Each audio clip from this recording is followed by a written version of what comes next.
지금부터 내가 해주는 얘기 들어주겠니? 할렐루야. 1월 12일 화요일 새벽입니다. 하나님께 마음을 다해 예배 올려드리겠습니다. 전능하신 나의 주 하나님은 찬양하겠습니다. 전능하신 나의 주 하나님은 능치 못하실 일 전혀 없네. 우리의 모든 간구도, 우리의 모든 생각도, 우리의 모든 꿈과 모든 소망도 신실하신 나의 주 하나님은 우리의 모든 괴로움 바꿀 수 있네.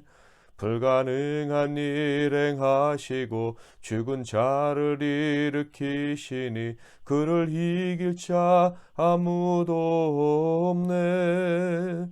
주의 말씀 의지하여 깊은 곳에 금을 던져 오늘 그가 놀라운 일을 이루시는 것 보라. 주의 말씀 의지하여 믿음으로 금을 던져 믿는 자에겐 능치 못함 없네. 오늘 하나님께서 주시는 은혜의 말씀은 누가복음 5장 1절부터 11절 말씀이 되겠습니다. 신약성경 누가복음 5장 1절부터 11절 말씀 중에서 4절부터 6절까지만 봉독해 드리겠습니다. 말씀을 마치시고 시몬에게 이르시되 깊은 데로 가서 그물을 내려 고기를 잡으라. 시몬이 대답하여 이르되 선생님, 우리들이 밤이 새도록 수고하였으되 잡은 것이 없지만은 말씀에 의지하여 내가 그물을 내리리이다 하고 그렇게 하니 고기를 잡은 것이 심히 많아 그물이 찢어지는지라. 아멘. 오늘은 말씀에 의지하여 라는 제목으로 하나님 말씀을 상고하겠습니다. 오늘 본문 말씀은 예수께서 베드로를 부르신 아주 유명한 이야기를 기록하고 있는 부분입니다. 1절에 보면 무리가 몰려와서 하나님의 말씀을 들을 때 예수는 게네사렛 호숫가에 서서, 베드로를 부르신 장소가 게네사렛 호숫가다라는 것을 알 수가 있습니다. 게네사렛 호수는 옛날에는 구약시대는 긴네렛 호수, 긴네렛 바다 이렇게 불렀던 것입니다. 갈릴리 호수죠. 가버나움 남쪽에 있는 이 부분을 특별히 게네사렛 호수다 이렇게 부릅니다. 그곳에 많은 무리가 몰려왔다 이렇게 기록되어져 있습니다.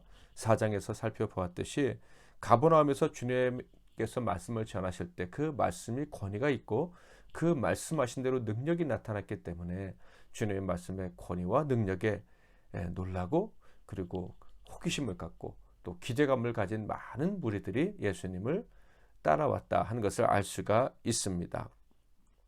그들은 기대감을 가지고 몰려와서는 주님의 말씀을 들었죠. 자, 그렇다면 주님은 어디서 말씀을 전하셨을까요? 나사렛과 가버나움에서는 회당에서 전하셨었는데 여기서는 거기서 전할 수가 없었습니다. 왜냐하면 사람들이 너무나 많이 몰려왔었기 때문이죠. 그리고 안식일이 아니었음에도 불구하고 사람들이 이제 주님을 찾아서 그 말씀을 들으려고 했던 것이 분명합니다. 그래서 예수님은 호숫가에 정박하고 있었던 이 고기잡이 배들 중에 하나 그 위에 올라가셔서 말씀을 전하셨습니다. 여기서 우리는 아주 중요한 사실을 발견하게 되죠. 이제 주님께서 회당으로 찾아가지 않으셔도 되고 주님이 그냥 어디에 계든지 사람들이 몰려와서 말씀을 듣는 이런 상황이 되었구나 하는 것을 말이죠. 자, 그 장면이 어땠는지 성경을 통해서 한번 확인해 보겠습니다. 2절 3절 호숫가에 배 두 척이 있는 것을 보시니 어부들은 배에서 나와서 그물을 씻는지라. 예수께서 한 배에 오르시니 그 배는 시몬의 배라. 육지에서 조금 떼기를 청하시고 앉으사 배에서 무리를 가르치시더니, 예수님께서 사용하신 배는 시몬의 배입니다. 나중에 이 시몬은 베드로다라고 이름이 바뀌게 되죠. 예수님이 이름을 고쳐주셨다는 것을 아실 겁니다. 사람들이 너무 많았기 때문에 배에 올라가신 주님은 육지에서 조금 떨어지셔서 말씀을 전하기 시작을 하셨습니다. 많은 사람들이 이렇게 모였다는 것은 이 하나님 말씀을 듣고 싶어하는 열망이 이스라엘 백성들 가운데 있었다. 주님 말씀 듣는 것은 일종의 신드롬과 같은 것이었다라고 할 수가 있겠습니다. 자, 그런데 예수님은 그 많은 무리들에게 말씀을 마치시더니 이상한 명령을 내리셨습니다. 그 배의 주인인 시몬 베드로에게 명을 내리셨어요. 4절 말씀을 마치시고 시몬에게 이르시되 깊은 데로 가서 그물을 내려 고기를 잡으라. 말씀을 마치시고 고기를 잡으라 하셨습니다. 말씀을 마치시고 시몬에게 명령을 내리신 거예요. 그 명령을 받은 자는 시몬이죠. 베드로입니다. 이 시몬은요, 이 배의 주인입니다. 예수님은 그 배의 주인이 아닙니다. 그러니까 예수님은 베드로에게 고기를 잡으라 말라고 명령할 수 있는 권한을 가지고 계신 분이 아니다 하는 거죠.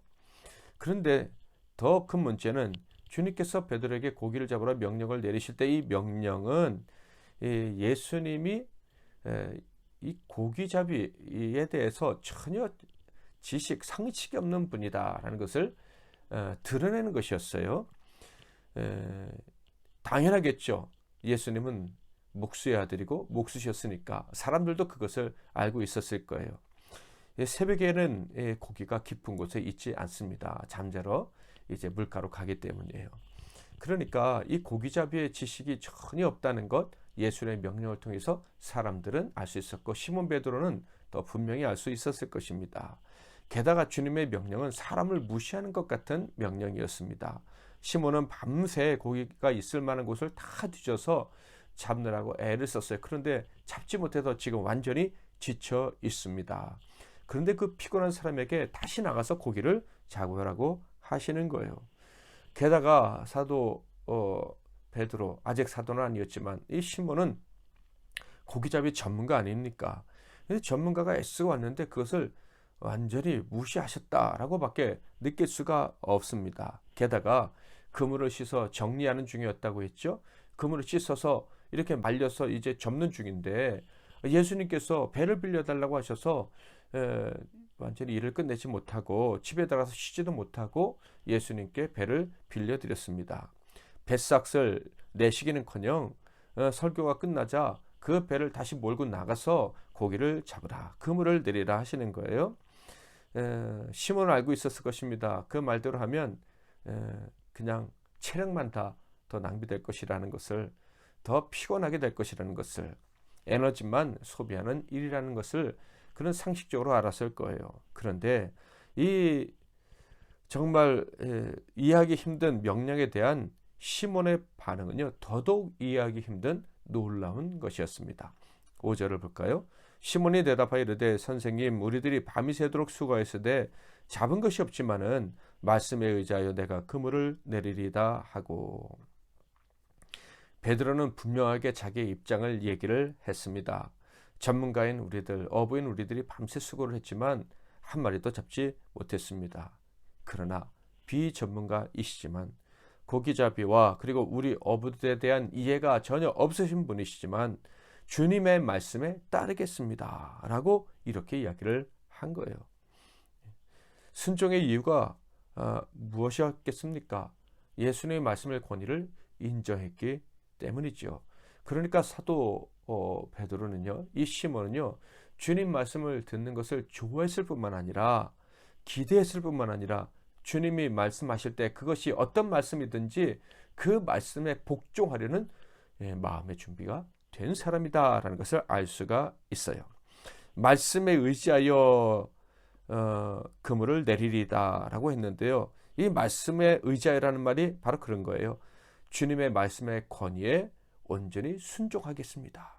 주님의 말씀의 권위에 복종하겠습니다 라고 이야기를 한 것입니다.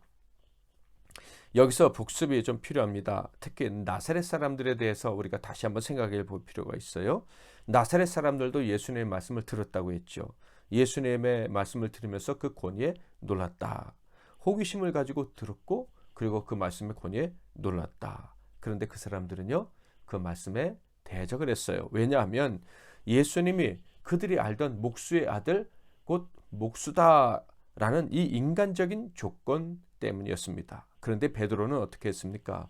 베드로도 역시 나사렛 사람들처럼 예수님 말씀에 관심이 있었습니다. 그리고 예수님 말씀에 놀랐습니다.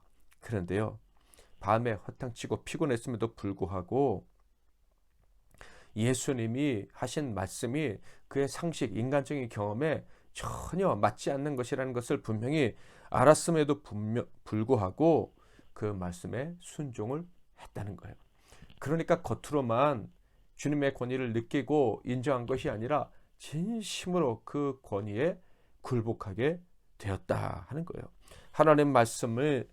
예수님 말씀의 권위에 그는 어느 정도 굴복했느냐? 자신의 판단, 자신의 경험을 완전히 포기할 정도로 굴복했다. 인간적인 모든 생각을 싹 다 내려놓을 정도로 예수님 말씀에 완전히 굴복했다 하는 것을 알 수가 있어요. 그러니까 하나님 말씀에 자신을 던진 거죠. 아마 다시 고기를 잡으러 나가겠다고 할 때 다른 어부들은 베드로를 조롱했을지도 모릅니다. 제가 정신 나갔나? 뭐 이렇게 생각했을지도 모릅니다. 그러나 베드로는 아랑곳하지 않고 다시 그 말씀에 의지하여서 배를 몰고 나가 깊은 곳에 그물을 던졌던 것입니다. 그 순종의 결과, 그 기가 막힌 복종의 결과는 어떻게 나타났을까요? 6절 7절 그렇게 하니 고기를 잡은 것이 심이 많아 그물이 찢어지는지라. 이에 다른 배에 있는 동무들에게 손짓하여 와서 도와달라 하니 그들이 와서 두 배의 채움에 잠기게 되었더라. 배들의 모든 경험과 상식을 초월하는 일이 벌어지고 만 것이죠. 고기를 잡으리라 기대하지 못했을 것 같다라는 저는 생각을 합니다. 그저 순종하는 마음으로 그물을 내렸을 뿐이에요. 어떻게 보면 왜 순종해야 되는지도 몰랐을 것 같습니다. 그저 순종해야 될 것 같아서 순종하고 싶어서 순종을 했을 것이다. 그런데 순종을 하니 순종해야만 했던 이유가 분명해졌습니다. 고기가 잡힌 거예요. 주님의 말씀은 정말 권위가 있었던 거예요. 내 상식, 내 경험, 이 모든 것을 초월하는 그런 특별한 권세가 있었다 하는 것을 확인하게 된 것입니다. 예수님은 하나님의 말씀과 같은 것이고 나 같은 사람이 토를 달 수 있는 말씀이 아니구나 하는 것을 베드로가 느꼈다 하는 거예요. 이렇게 예수님의 말씀은 사람의 판단과 경험으로 판단할 수 있는 것이 아니구나 하는 것을 깨달은 베드로는 어떻게 행동을 했을까요? 8절 시몬 베드로가 이를 보고 예수의 무릎 아래에 엎드려 이르되 주여 나를 떠나소서 나는 죄인이로소이다 하니 예수님께 나를 떠나달라고 요청을 합니다. 그 이유가 무엇입니까? 나는 죄인이기 때문에 주님 저를 떠나주세요 라고 요청을 한 거예요. 그러면 시몬이 남들보다 더 많은 죄를 졌기 때문에 이런 말을 했을까요? 아니죠. 이런 감정은요 아무나 느낄 수 있는 것이 아닙니다. 죄가 많은 사람이라고 느낄 수 있는 게 아닙니다. 하나님 말씀을 좋아하고 그 말씀대로 순종하고 싶은 자만이 느낄 수 있는 감정인 거예요. 성경에 보면 세리도 나는 죄인으로소이다 라고 고백했던 그 장면을 기억하실 것입니다. 하나님 말씀대로 살고 싶은데 하나님 말씀 앞에 나는 너무나도 작은 자구나. 하나님 말씀 온전히 지키기에는 나는 불가능한 자구나 라는 것을 깨닫는 자만이 이런 감정을 느끼는 거예요. 예수님의 말씀, 하나님 말씀에 순종하려 하면 할수록 내 자신의 무능, 그리고 내 자신의 부정, 그리고 내 안에 있는 불신, 이런 것들을 느낄 때 하나님 말씀은 너무 거룩하신데 나는 너무나도 작고 초라하고 악하구나 하는 것을 느낄 때 그때 이 베드로가 느꼈던 것 같은 감정을 느끼는 거예요. 그래서 나는 하나님 앞에 설 자격이 없구나 하는 것을 느끼고 저는 주님 앞에 설 수가 없습니다 라는 고백을 하게 되는 거예요. 하나님 말씀을 정말 듣고 그 말씀에 참으로 순종하려 하면, 그리고 순종을 실천하면 우리는요 복을 받기도 하지만은 그 복을 받기 전에 더 큰 복을 받는데 그것은 하나님의 두려우심을 알게 된다는 거예요. 특별히 하나님 말씀 앞에 두려움을 갖게 되고 하나님 말씀을 함부로 대해서는 안 되는구나. 정말 순종하면서 살아야 되는데 이 말씀을 내가 듣는 이 순간 순종을 결단해야 될 텐데 하는 그런 거룩한 두려움을 갖게 되는 것입니다. 늘 말씀을 전하는 저도 그런 생각을 합니다. 말씀을 전하는데 내가 과연 얼마나 순종하고 있는가? 나는 순종할 수 있을까? 하나님 말씀에 내 자신을 다 바칠 수 있을까? 하나님 말씀에 과연 나는 얼마나 내 인생의 모든 것을 걸어봤나 하는 생각을 늘 하게 됩니다. 하나님 말씀에 순종하려고 했던 베드로는요, 이 신성한 공포심을 느낄 수 있었다 하는 거예요. 인간적인 조건을 떠올리면서 말씀을 들었던 사람들, 나사렛 사람들, 그리고 지금까지도 불순종하는 사람들은 절대로 느낄 수 없는 복된 감정이죠. 저와 여러분에게는 이미 그런 감정이 있는 줄 압니다. 그리고 그런 감정을 또 느끼길 원하는 줄 압니다. 평생 하나님 말씀 앞에서 두려워 떨 줄 아는 그런 저와 여러분이 될 수 있기를 바랍니다. 이런 베드로에게 주님이 하신 말씀이 무엇입니까? 10절 11절 세베대 아들로서 시몬의 동업자인 야고보와 요한도 놀랐습니다. 예수께서 시몬에게 이르시되 무서워하지 말라. 이제후로는 내가 사람을 취하리라 하시니 그들이 배들을 육지에 대고 모든 것을 버려두고 예수를 따르니라. 안심시키셨습니다. 사랑이 많으시고 사람을 너무나도 사랑하시는, 배려하시는 주님은 무서워하지 말라고 하셨어요. 그리고 놀라운 말씀을 하셨습니다. 이제부터 사람을 취하라. 사람 낚는 어부가 되어라 라고 말씀을 하신 것이죠. 그 순간 베드로는 깨닫게 됩니다. 나는 주님을 가까이 할 수 없다고 생각했는데 말씀을 온전히 지킬 능력이 없는 나를 주님은 가까이 하기를 원하시고 늘 내게 말씀해 주시기를 원하시는구나, 사명을 주시는구나 하는 것을 깨닫게 되었습니다. 도대체 나 같은 자에게 이런 은혜를 주시는 이유가 무엇인가? 베드로는 아마 놀라고 놀랐을 거예요. 그러나 더 이상 나는 자격 없다고 말하지 않고 주님이 따라오라 말씀하셨으니 그 말씀의 권위에 온전히 순복해서 모든 것을 버려두고 주님을 따랐다. 이렇게 기록되어져 있습니다. 시몬, 후에 베드로가 되는 이 귀한 사람은요, 다른 사람들과 같이 말씀의 권위와 능력을 경험했습니다. 그런데 다른 사람들과는 달랐습니다. 말씀에 자신의 모든 것을 걸었습니다. 말씀을 위해 모든 것을 포기할 수 있을 정도로 그는 말씀 앞에 납작 엎드릴 수 있는 사람이었다 하는 거예요. 그래서 결국 말씀과 영원히 함께하고 그 말씀을 전하는 자, 말씀으로 사람들을 구원하는 이 귀한 사도가 될 수가 있었습니다. 사랑하는 성도 여러분, 아까도 잠깐 말씀드렸지만 여러분은 하나님 말씀에 여러분 자신을 온전히 드릴 수 있습니까? 자신을 온전히 바치는 그런 복된 경험을 해보신 적이 있습니까? 그때 그 감격, 그때 그 거룩한 두려움을 여러분 기억하십니까? 늦기 전에 하나님 말씀에 여러분 자신을 온전히 던져버릴 수 있기를 바랍니다. 다른 것을 다 잃어버리더라도 주님과 주님의 말씀과 그 명령에 내 모든 것을 걸어보고 싶습니다 하는 그 마음으로 한번 주님께 내 자신의 인생을 온전히 걸 수 있기를 주님의 이름으로 축복합니다. 그렇게 하나님께 한 번만이라도 그 말씀에 내 인생을 온전히 걸 수 있으면 주님이 그때부터 영원히 함께하자 말씀하시고 동행해 주시는 것입니다. 그런 복이 저와 여러분에게 늘 함께하고 오늘도 그 주님이 여러분과 동행하시고 순종하는 여러분에게 귀한 사명을 또 감당하게 하시는 복이 있기를 주님의 이름으로 축복합니다. 전능하신 나의 주 하나님은 한 번 더 찬양하겠습니다. 전능하신 나의 주 하나님은 능치 못하실 일 전혀 없네. 우리의 모든 간구도, 우리의 모든 생각도, 우리의 모든 꿈과 모든 소망도 신실하신 나의 주 하나님은 우리의 모든 괴로움 바꿀 수 있네. 불가능한 일 행하시고 죽은 자를 일으키시니 그를 이길 자 아무도 없네. 주의 말씀 의지하여 깊은 곳에 금을 던져 오늘 그가 놀라운 일을 이루시는 것 보라. 주의 말씀 의지하여 믿음으로 금을 던져 믿는 자에겐 능치 못함 없네. 오늘도 우리에게 말씀해 주시는 하나님께 감사하면서 그리고 이 부족한 나에게 주신 말씀에 우리의 인생을 온전히 걸면서 순종을 결단하면서 하나님께 기도하시고 하루를 시작하시기를 바랍니다. 제가 먼저 잠깐 기도하고 여러분 각자 기도하시고 하루를 멋지게 살아내십시오. 제가 기도하겠습니다.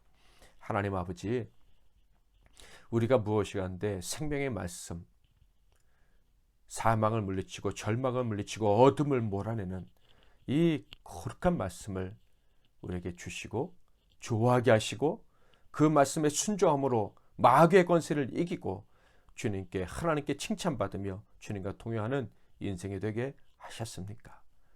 오늘도 하나님 말씀을 들으면서 다시 한번 우리의 마음을 다짐합니다. 하나님, 말씀 앞에 언제나 서서 말씀의 모든 것을 걸고 살아가는 자 되게 하옵소서. 때로는 우리가 두려움에 떱니다. 말씀을 들음에도 불구하고 순종하지 못하는 자신을 보면서 주님, 이 가련한 인생이지만 두려워할 수 있다는 것이 복인 줄 오늘 깨달았사오니 말씀에 순종하려고 발버둥 치는 저희들 불러주시고 귀한 사명 감당하게 하옵소서. 예수 그리스도의 이름으로 기도하옵나이다. 아멘.